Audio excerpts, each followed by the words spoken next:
ರಾಮಪುರ ಎನ್ನುವ ಚಿಕ್ಕ ಹಳ್ಳಿಯಲ್ಲಿ ಸೀಮಾ ಮತ್ತು ರಾಧಾ ಎಂಬ ಇಬ್ಬರು ಅಕ್ಕತಂಗಿಯರು ಬದುಕುತ್ತಿದ್ದರು.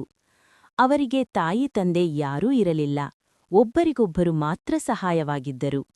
ಅವರ ಮನೆ ಎಂದರೆ ಮನೆಗಿಂತಲೂ ಒಡೆದ ಗುಡಿಸಲು.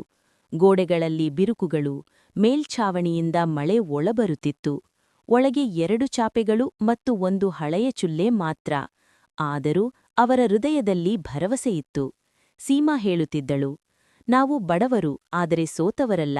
ನೀನಿದ್ದೀಯಲ್ಲ ರಾಧಾ, ನಾನು ತುಂಬಾ ಶ್ರೀಮಂತಳಾಗಿದ್ದೇನೆ. ಒಂದು ರಾತ್ರಿ ತುಂಬಾ ಚಳಿ, ಕಂಬಳಿ ಕೂಡ ಇರಲಿಲ್ಲ. ಇಬ್ಬರೂ ಒಬ್ಬರನ್ನೊಬ್ಬರು ಅಪ್ಪಿಕೊಂಡು ಕುಳಿತಿದ್ದರು. ರಾಧಾ ನಡುಗಿ ಹೇಳಿದಳು, ಅಕ್ಕ, ತುಂಬಾ ಚಳಿಯಾಗುತ್ತಿದೆ. ಚುಪ್ಪು, ನಾನಿದ್ದೀನಿ, ಅಳಬೇಡ. ಒಂದು ಸಂಜೆ ಮಳೆ ಮತ್ತು ಮಿಂಚಿನ ನಡುವೆ ಕೆಲಸ ಮುಗಿಸಿ ಮನೆಗೆ ಬರುತ್ತಿದ್ದರು. ಆಗ ಒಂದು ಮಗು ಅಳುವ ಶಬ್ದ ಕೇಳಿಸಿತು.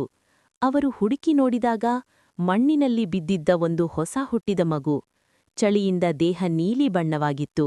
ರಾಧಾ ಅಳುತ್ತಾ ಹೇಳಿದಳು, ಅಕ್ಕ, ಇದು ಸಾಯುತ್ತದೆ. ಇವತ್ತಿನಿಂದ ಇದು ನನ್ನ ಮಗು. ಆ ರಾತ್ರಿ ಮನೆಯಲ್ಲೇ ಹಾಲಿಲ್ಲ. ಮಗು ಅಳುತ್ತಲೇ ಇತ್ತು.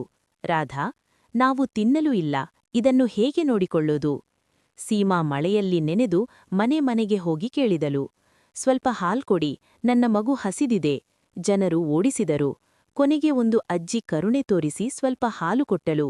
ಸೀಮಾ ಅದನ್ನು ತನ್ನ ಜಗತ್ತನ್ನೇ ಪಡೆದಂತೆ ಹಿಡಿದಳು. ಅವರು ಮಗುವಿಗೆ ರಾಜು ಎಂದು ಹೆಸರಿಟ್ಟರು. ಈಗ ಹಸಿವು ಮೂವರದ್ದು, ಆದರೆ ಆದಾಯ ಅಷ್ಟೇ ಕಡಿಮೆ. ಸೀಮಾ ದಿನರಾತ್ರಿ ಕೆಲಸ ಮಾಡುತ್ತಿದ್ದಳು. ರಾಧಾ ರಾಜುವನ್ನು ನೋಡಿಕೊಳ್ಳುತ್ತಿದ್ದಳು. ಬಹಳ ಬಾರಿ ಇಬ್ಬರೂ ಊಟ ಮಾಡದೆ ರಾಜುವಿಗೆ ಮಾತ್ರ ತಿನ್ನಿಸುತ್ತಿದ್ದರು. ಒಂದು ದಿನ ರಾಜುಗೆ ಜ್ವರ. ಡಾಕ್ಟರ್ ಹೇಳಿದರು, ಔಷಧಿ ತಗೊಳ್ಬೇಕು, ಇಲ್ಲದಿದ್ದರೆ ಮಗು ಉಳಿಯೋದಿಲ್ಲ. ಹಣ ಇರಲಿಲ್ಲ. ಸೀಮಾ ತನ್ನ ತಾಯಿಯ ಕೊನೆಯ ನೆನಪು, ಚೂಡಿಗಳನ್ನು ತೆಗೆದಳು. ರಾಧಾ ಅಳುತ್ತಾ ಹೇಳಿದಳು, ಅಕ್ಕ, ಬೇಡ. ಸೀಮಾ, ಇದು ಉಳಿಸಿಕೊಂಡರೆ ಮಗು ಉಳಿಯೋದಿಲ್ಲ. ರಾಜು ದೊಡ್ಡವನಾಗಿ ಶಾಲೆಗೆ ಹೋದ. ಒಂದು ದಿನ ಅವನಿಗೆ ಪಾದರಕ್ಷೆಗಳಿರಲಿಲ್ಲ. ಒಬ್ಬ ಹುಡುಗ ಹಾಸ್ಯ ಮಾಡಿದರು, ಭಿಕ್ಷುಕನ ಮಗ. ರಾಜು ಮನೆಗೆ ಬಂದು ಅಳುತ್ತಾ, ಅಮ್ಮ, ನಾನು ಬಡವನಾ? ಸೀಮಾ, ನೀನು ಬಡವನಲ್ಲ, ನೀನು ಅತ್ಯಂತ ಶ್ರೀಮಂತ. ನಿನಗೆ ಪ್ರೀತಿಸುವ ಅಮ್ಮ ಇದೆ. ಸೀಮಾ ತನ್ನ ಮನೆಯ ಅರ್ಧವನ್ನು ಗಿರವಿಯಿಟ್ಟಳು. ರಾಧಾ ಹಲವಾರು ದಿನ ಉಪವಾಸವಿದ್ದು ಬಿದ್ದಳು. ಆದರೆ ಅವರ ಕನಸು ರಾಜು ದೊಡ್ಡವನಾಗಬೇಕು. ರಾಜುವಿಗೆ ನಗರ ವಿಶ್ವವಿದ್ಯಾಲಯದಲ್ಲಿ ಪ್ರವೇಶ ಸಿಕ್ಕಿತು. ಅವರು ಎಲ್ಲವನ್ನೂ ತ್ಯಜಿಸಿ ಅವನನ್ನು ಕಳುಹಿಸಿದರು. ಮಗನೇ, ಚೆನ್ನಾಗಿ ಓದು, ಫೋನ್ ಮಾಡು. ಆದಿಯಲ್ಲಿ ಫೋನ್ ಮಾಡುತ್ತಿದ್ದ, ನಂತರ ಕಡಿಮೆಯಾಯಿತು. ಆಮೇಲೆ ಸಂಪೂರ್ಣ ನಿಂತಿತು.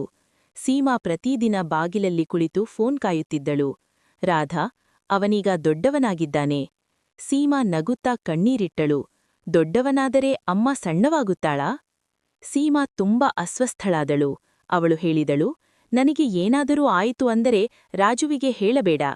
ಕೆಲವು ದಿನಗಳಲ್ಲಿ ಅವಳು ಸತ್ತಳು. ಒಬ್ಬ ಗ್ರಾಮಸ್ಥನು ಈ ವಿಷಯ ರಾಜುವಿಗೆ ಹೇಳಿದ. ರಾಜು ತಕ್ಷಣ ಊರಿಗೆ ಬಂದ. ಸೀಮಾ ಅವನಿಗೆ ಸತ್ಯ ಹೇಳಿದಳು.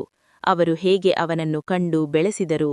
ರಾಜು ಅಳುತ್ತಾ ಹೇಳಿದ, ನೀವು ನನ್ನ ರಕ್ತದ ಸಂಬಂಧವಿಲ್ಲದಿದ್ದರೂ ತಾಯಿಗಿಂತ ಹೆಚ್ಚು ಪ್ರೀತಿ ಕೊಟ್ಟಿದ್ದೀರಿ. ರಾಜು ಊರಲ್ಲೇ ಉಳಿದ. ಸೀಮಾಳ ಸೇವೆಯಲ್ಲಿ ತನ್ನ ಜೀವನವನ್ನೇ ಕಳೆದ.